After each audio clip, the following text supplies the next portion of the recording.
So you're thinking about making a move to East Garrison in Monterey County, California. Well, like hundreds of people before you, you've probably discovered this housing development online, and you've got a lot of questions about what it's like to actually live here, how is the community, what are the local amenities, and most importantly, how much house can I get for my money? Well, stick around because we're going to be going through all that and more in today's video. My name is Andy Woolfoot, the British agent and your go-to realtor here on the Central Coast. So if you're making the move out here in 9 days or 90 days, feel free to give me a call, shoot me a text, or send me an email. I will be your go-to expert and help make your move to the Central Coast as smooth as possible. If this is your first time to the channel, please subscribe below, tap that bell for notifications, and you can be the first to find out about everything there is you want to know about moving to and living in Monterey County. Let's go.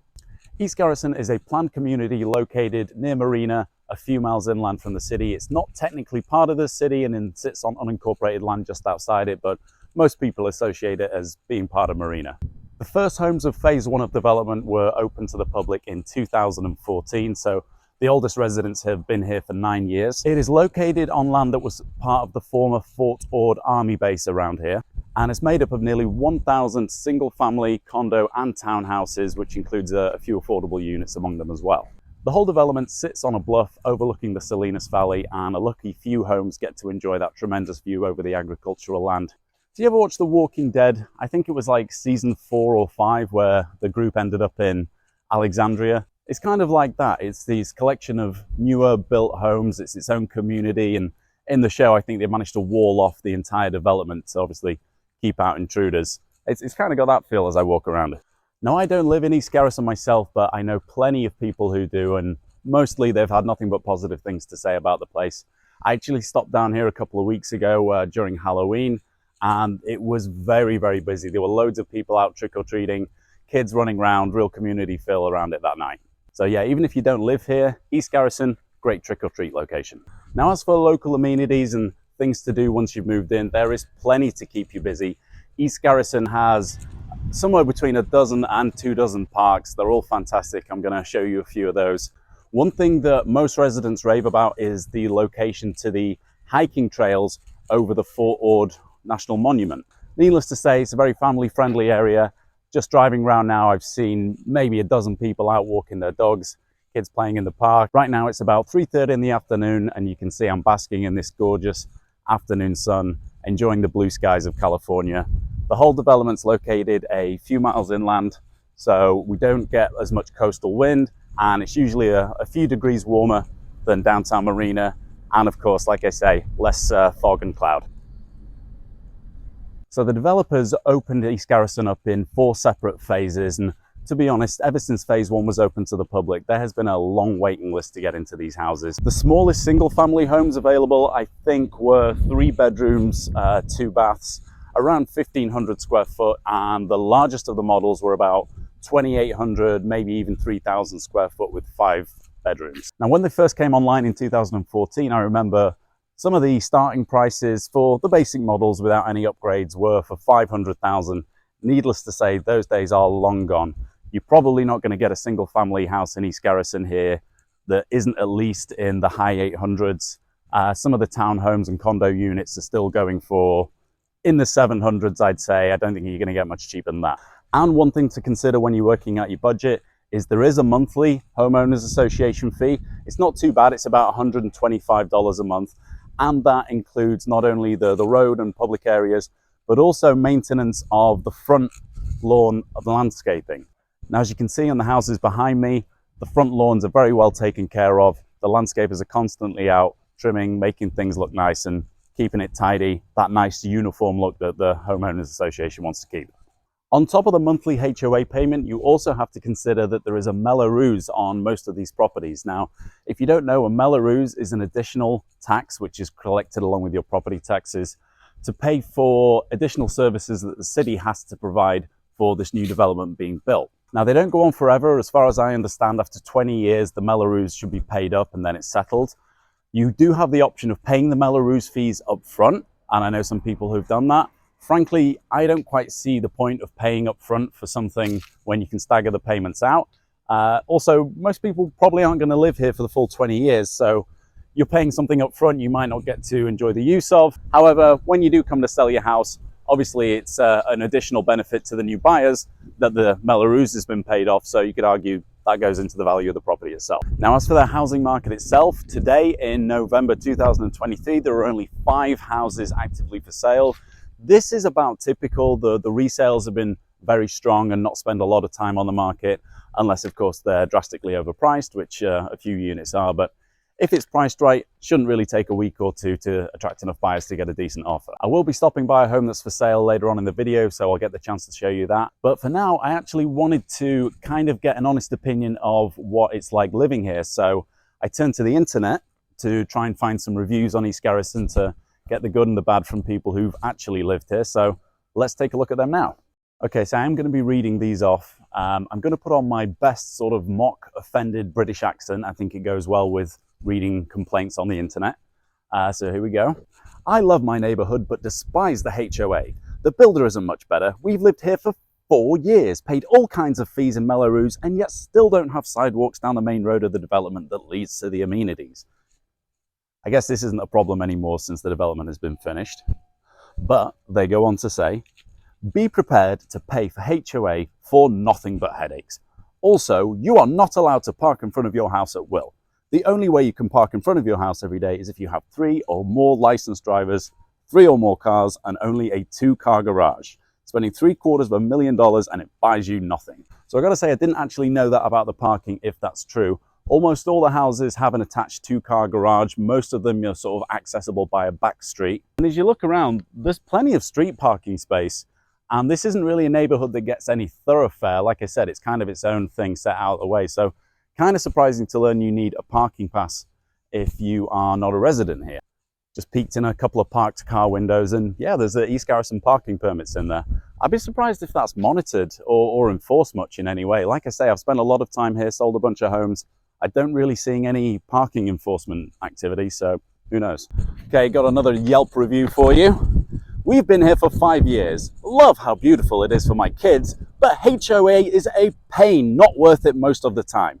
They ding you for everything. I mean, down to the crack. Christmas lights need to be approved for Christmas. I left a stroller by the door. Ding, ring app ding. It's like living in the world of Karens. The parking rules is crazy. Have to register your car every year just to park on the streets. We pay 2 HOAs for what? If you HOAs are reading this, make parking easier. We work, we have kids, we don't have time to put up with all your uptight rules. All right, so another one there. Look, I get it. Nobody loves their homeowners association. And I kind of agree on the parking thing, but I mean, the job is to keep the neighborhood looking good, which in turn keeps the property values up. And you know, look at the background. Look what you get. You get this beautiful park, beautifully landscaped. Looks great. Don't hate on your HOAs too much.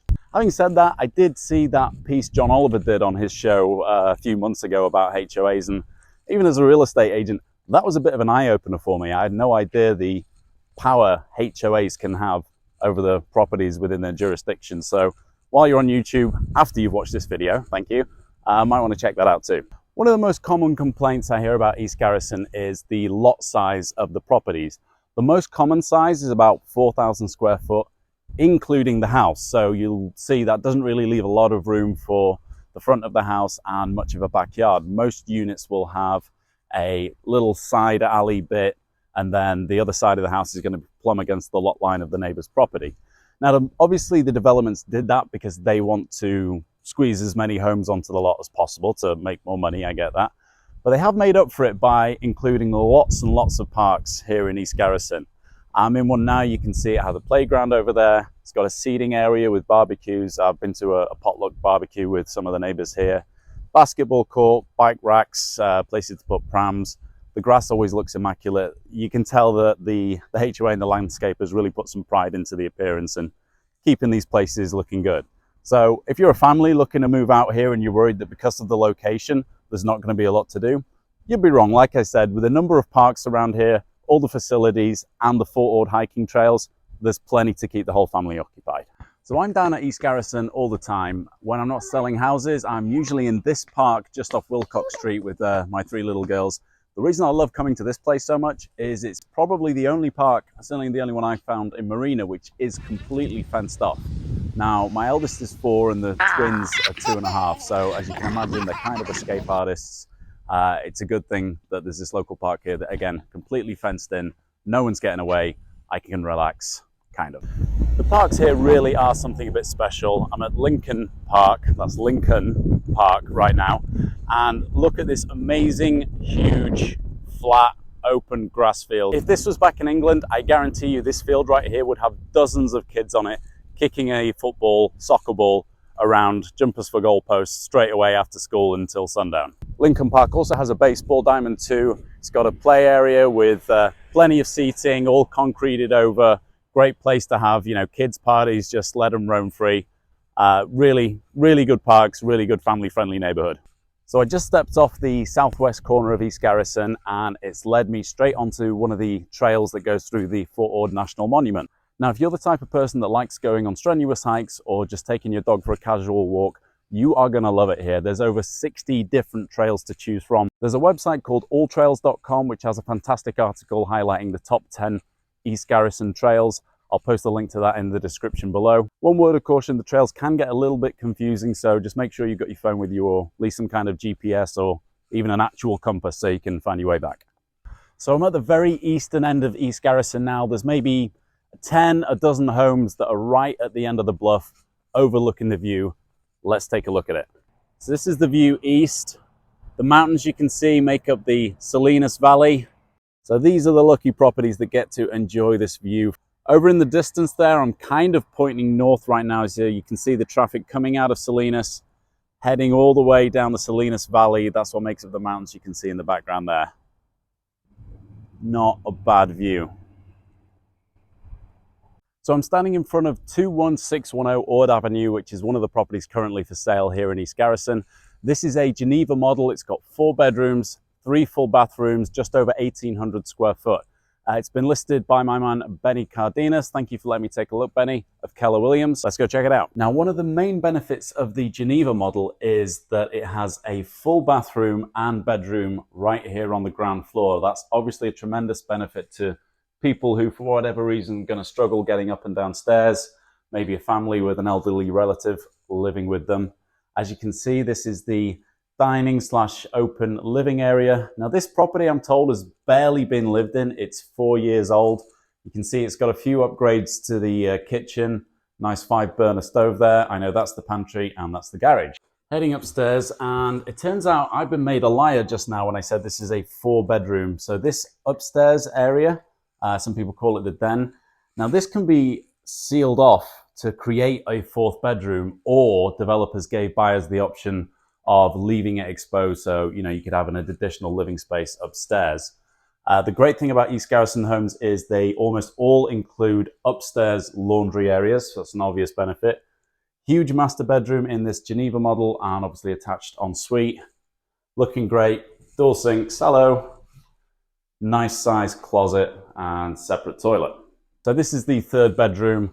Like I said, this can be a 4-bed option, and this particular property has been on the market for a few months now, listed at $925,000. Now, earlier this year, I sold an identical Geneva model, which did have the 4th bedroom option, for $875,000. Now, looking around, it's beautifully staged. The notes say it's barely been lived in. I'm struggling to think of a reason why this hasn't sold apart from the price. So maybe a small price cut is what it needs to get it sold. Maybe not, maybe it'll sell for full price very soon. Who knows, I can't predict the future. And that brings us to the end of my walking neighborhood tour of East Garrison.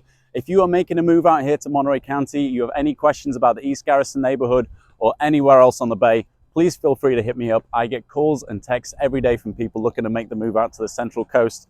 My information is in the description below. I'm Andy Woolfoot, the British agent, realtor out here in Monterey County. Thank you so much for making it to the end of the video. I'll see you on the next one.